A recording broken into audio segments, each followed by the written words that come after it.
System stable होगा ना, पक्का, फॉर श्योर। ओके, तो चलिए फिर इसका ट्रांसफर फंक्शन बनाइए। के डिवाइड बाई के की वैल्यू 1 ले लो, S plus 1 S plus 3। Sir इसको आप सबसे पहले तो डिस्ट्रीब्यूट कर लीजिए पार्शियल फ्रैक्शन से, उसके बाद इनवर्स ले लीजिए। Something upon S plus 1 divide by something upon S plus 3। Now something की वैल्यू निकालिए। एस प्लस 1 को 0 से इक्वेट कीजिए, एस की वैल्यू -1 इसमें रख दीजिए, एस की वैल्यू -1, इस टर्म को छुपा दीजिए। 1 अपॉन -1 प्लस 3 यानी कि 2, सो 1/2 आ जाएगा यहाँ पे। ना एस की वैल्यू -3 रखनी है, इसको छुपा दीजिए, सो ये हो जाएगा -1/2।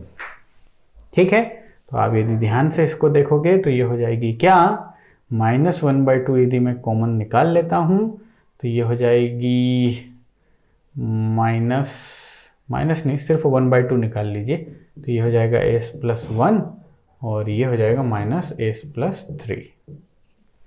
इसका इन्वर्स ले लीजिए बेटा जी, इन्वर्स लाप्लास ट्रांसफॉर्म ILT। तो ये क्या हो जाएगा, 1/2 एज इट इज, ये हो जाएगा e⁻⁻t और u ऑफ t। कंट्रोल में everything is u of t, मतलब t ग्रेटर देन 0 से बात हो रही है, तो u ऑफ t इसके साथ लगा हुआ है, ध्यान रखिए। और ये हो जाएगा e⁻⁻3t and u of t common है तो ये बाहर लिख दिया मैंने। ठीक है, ये पूरी कहानी है। Now let's decode this. Sir g0 यदि फाइंड करूंगा तो क्या आएगा बेटा, 1/2 e⁻01 माइनस e⁻01 1 0। ओके, ठीक है। Now let's find the value of g infinity. So g infinite की वैल्यू e⁻∞ क्या होता है बेटा, 0। ध्यान रखना, e⁻∞ होता है 0। तो ये भी 0, ये भी 0, 0 माइनस 0 इज 0।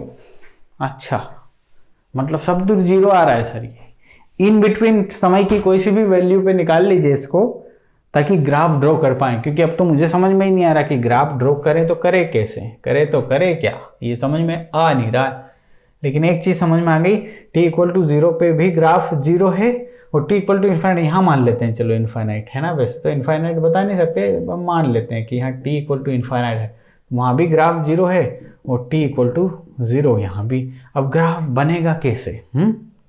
अच्छा, कुछ तो ऐसी वैल्यूज होगी। अब ये बात पक्का है कि 0 से स्टार्ट होना है और 0 पे जाना है, तो समय की कुछ वैल्यू ऐसी भी होगी जहां पे इसकी वैल्यू मैक्सिमम होगी और ये इधर आएगी। मतलब कहीं ना कहीं ग्राफ तो बेटा कुछ इसी स्टाइल का बनेगा, 0 से 0।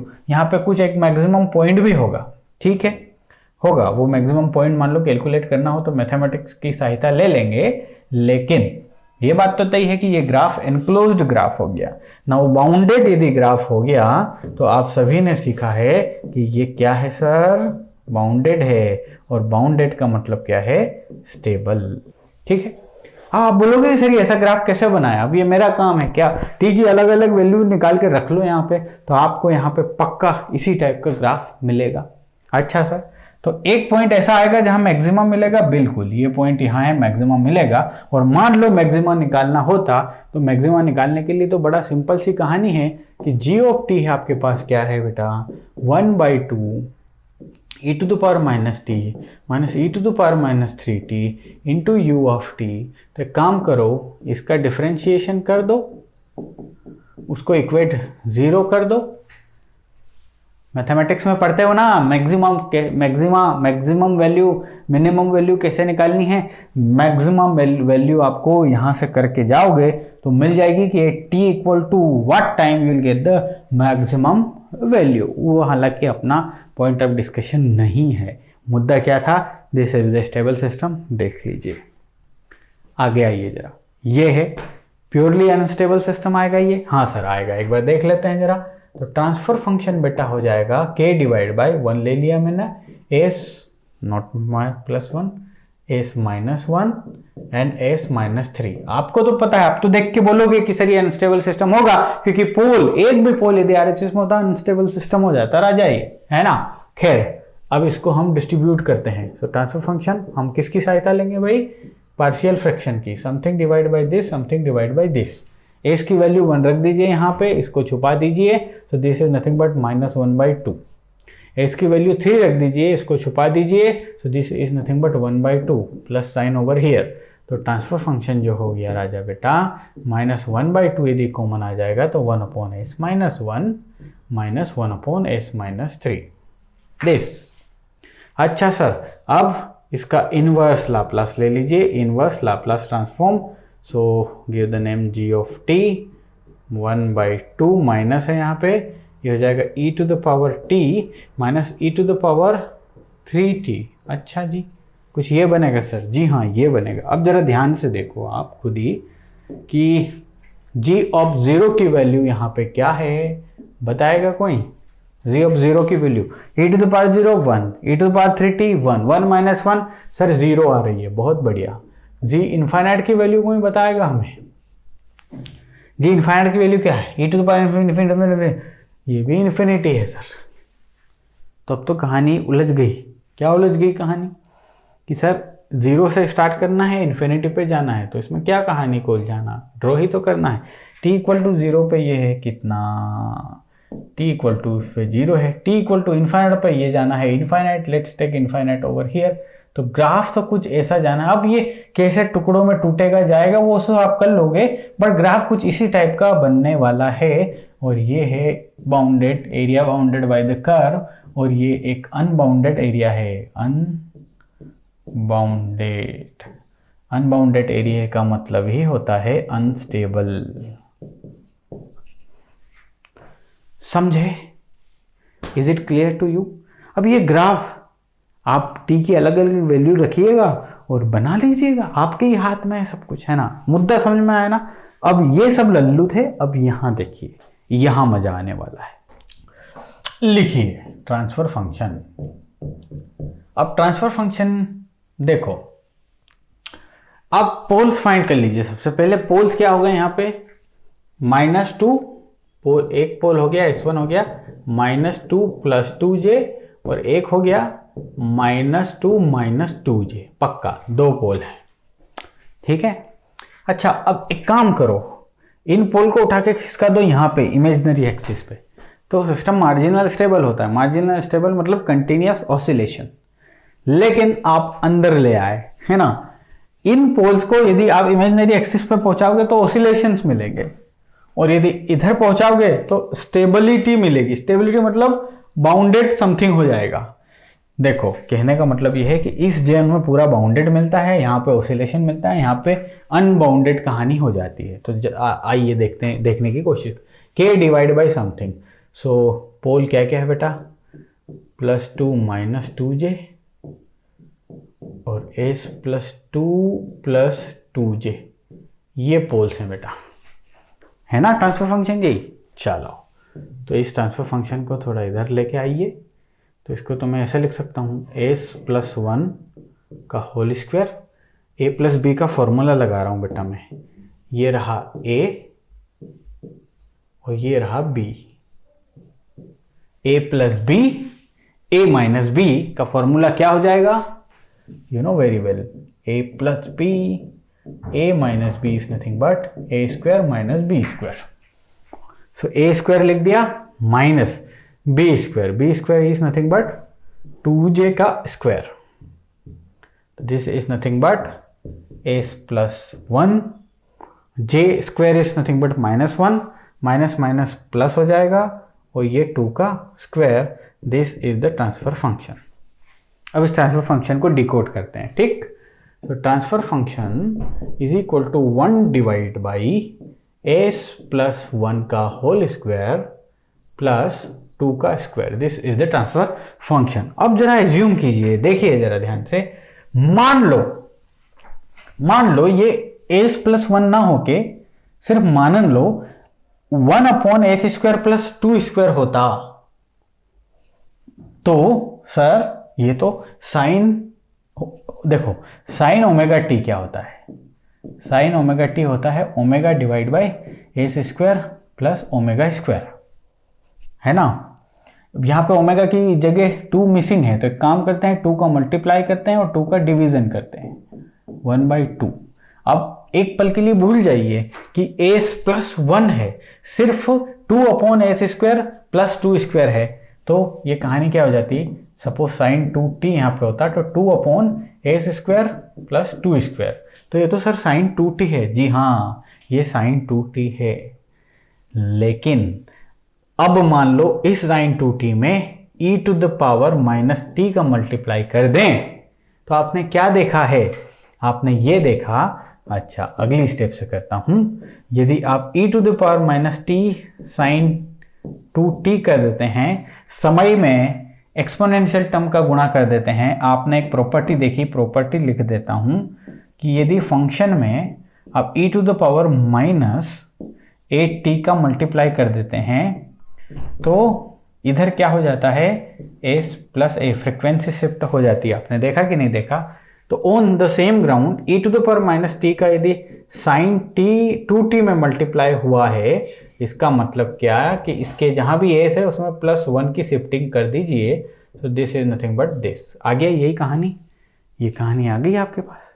तो इसका ILT यदि आप लोगे, ILT, तो वो क्या बना, g(t) इज इक्वल टू वो बना, ये 1/2 है ही है, और इसकी पूरी कहानी की वैल्यू हो गई e⁻t साइन 2t।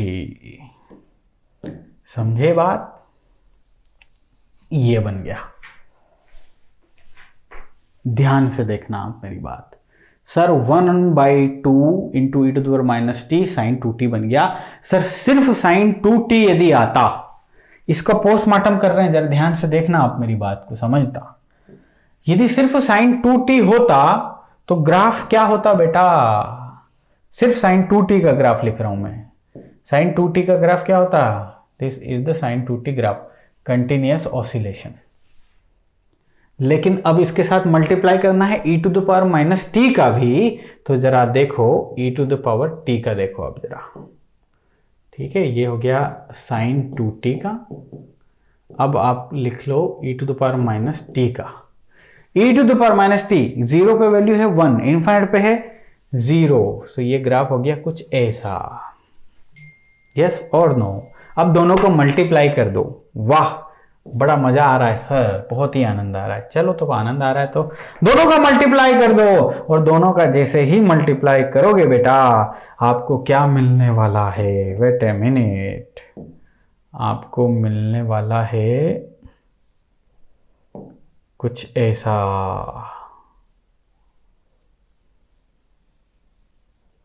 ये मिलने वाला है। ऑसिलेशन थे, ऑसिलेशंस को डिके कर दिया आपने, कंटिन्यूअस ऑसिलेशन डिके हो गए और इनफाइनाइट पे जाके 0 हो गए। दिस कहानी is the bounded or unbounded? Sir ये तो बाउंडेड है। So bounded is nothing but what sir, stable है। मजा आया सर? आ गया। तो देखो, ये एक्सपोनेंशियल टर्म जो आई, इसने तो डिके कर दिया भाई साहब, जो भी सिस्टम के साथ था उसको क्या कर दिया, कन्वर्ज कर दिया। अच्छे भले साइन 2t ऑसिलेट हो रहे थे, अब इन्हें कन्वर्ज कर दिया, इनको हुक्म दे दिया कि भाई साहब धीरे धीरे होले होले खुद को डाउन कर लो। ये यूक्रेन था भाई, मस्त अपनी मस्ती में झूम रहा था, रसिया आया इसके पास और मल्टीप्लाई करके बोला कि बेटा झूमना बंद कर। चीजें अचानक बंद हो गई क्या? नहीं सर, संघर्ष किया यूक्रेन ने, संघर्ष करते करते करते फाइनल आउटपुट समझ ही गए आप। सिमिलरली कहानी है कि सर ये एक स्टेबल सिस्टम है, तो आपने इसके पोल्स को देख के डायरेक्ट बोल देना होता ना बेटा कि sir poles in the LHS, वो चाहे रियल हो चाहे कॉम्प्लेक्स हो, system would be stable. Yes और नो? समझ में आ गया ना? सर बहुत ही आनंद आ रहा है सर, बहुत ही बढ़िया है। ओ हो, बड़ा आनंद आ रहा है सर। यहाँ पे कुछ चीजें मैं आपके इस पूरे पेज पे फिर से बाद में आएंगे, चर्चा करेंगे, इसमें कुछ है हमारे पास। अच्छा क्या है हमारे पास, देखो जरा बेटा, यही देख लेते हैं। इसकी फ्रीक्वेंसी ऑफ ऑसिलेशन क्या है? वही फ्रीक्वेंसी ऑफ ऑसिलेशन है जो ये sine 2t, this is nothing but the frequency of oscillation. ये जो ऑसिलेशन हो रहा है ना, ये ऑसिलेशन की फ्रीक्वेंसी जो है वो है 2 रेडियन पर सेकेंड। दिख रही है कि नहीं दिख रही? तो ये भी, इसकी भी ओमेगा जो है वो 2 रेडियन पर सेकेंड ही रहेगी बेटा, है ना। अरे ऑब्वियसली साइन ओमेगा टी जो यहाँ पे है वही क्या है, जो यहाँ पे है वही ओमेगा है। तो जब भी आपको इस टाइप का ग्राफ दिख जाए या इस टाइप की वैल्यू दिख जाए, जैसे कि यहाँ पे है ना, तो ये जो इमेजिनरी एक्सिस पे जो है ना भाई साहब, ये आपको ओमेगा देंगे। इसको देख के डायरेक्ट बोल दो आप कि ओमेगा 2 रेडियन पर सेकेंड है। आपको टाइम डोमेन में कन्वर्ट करने की जरूरत ही नहीं। टाइम डोमेन कन्वर्ट करोगे ना तो साइन के साथ ये भाई साहब चले जाएंगे, यानी कि ओमेगा इक्वल टू टी। यानी कि जब भी आपके पास बोल दिए हैं फ्रीक्वेंसी ऑफ ऑसिलेशन, यदि कोई पूछे तो कॉम्प्लेक्स इमेजिनरी पार्ट जो है ना आपके इसमें, this imaginary part this shows the frequency of oscillations. तो फिर तो सर ये रियल पार्ट भी कुछ कुछ शो करता होगा। जी हाँ, ये रियल पार्ट भी कुछ कुछ शो करता है, और ये रियल पार्ट इसको शो करता है। किसको? यहां पे देखो जरा, कहां है भाई, ये इसको। अपने पास -2 है, तो कुछ गड़बड़ हो गई क्या? नहीं, गड़बड़ तो कुछ भी नहीं हुई। Wait a minute, let me check. अच्छा, s+2 था तो मैंने s+1 कर दिया। चलो 1 कर दिया तो 1 है, 2 कर दिया तो यहाँ s+2 होता। दिस इज s+2 होता, s+2 होता, s+2 होता तो यहाँ भी 2 होता, सब दूर 2 होता। समझ गए मेरी भावनाओं को? 2 होता है। अच्छा सर, तो ये जो है एक्सपोनेंशियल टर्म जो है, इसकी जो पावर है यहाँ पे आएगा वो पोल का रियल पार्ट, है ना, e⁻²t। पोस्टमार्टम करे जा रहे हैं। एक टर्म है आपके पास e⁻²t। सो ये जो 2 दिख रहा है बेटा, ये क्या हो गया?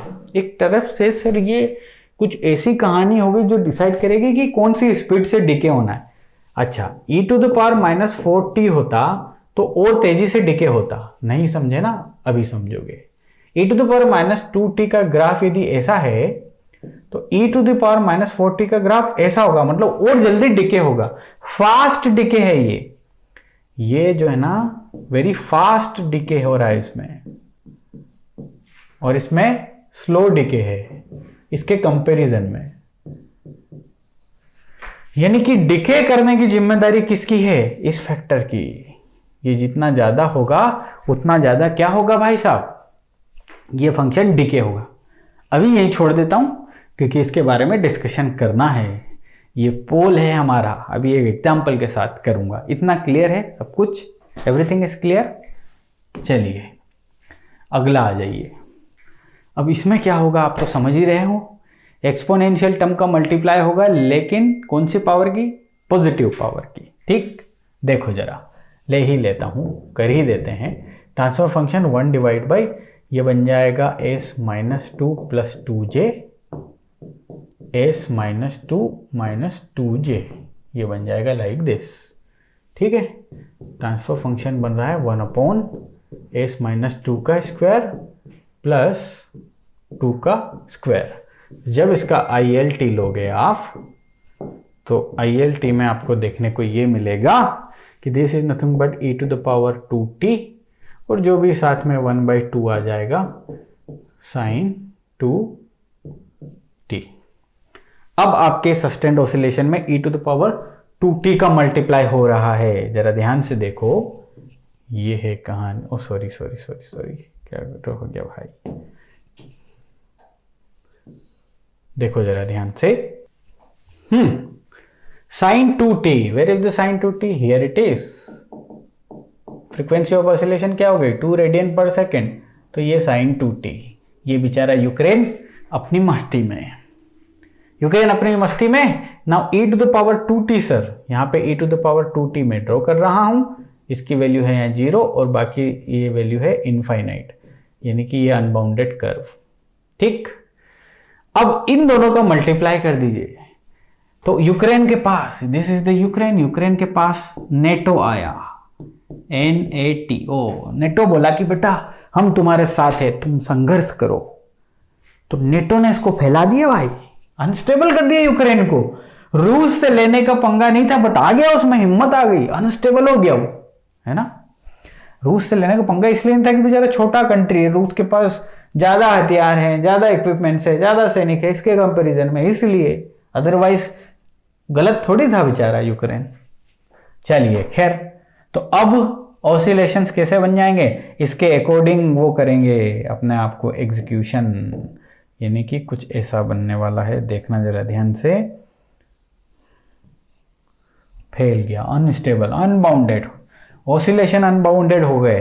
अनबाउंडेड किसको शो करता है बेटा, अनबाउंडेड, अनस्टेबल को।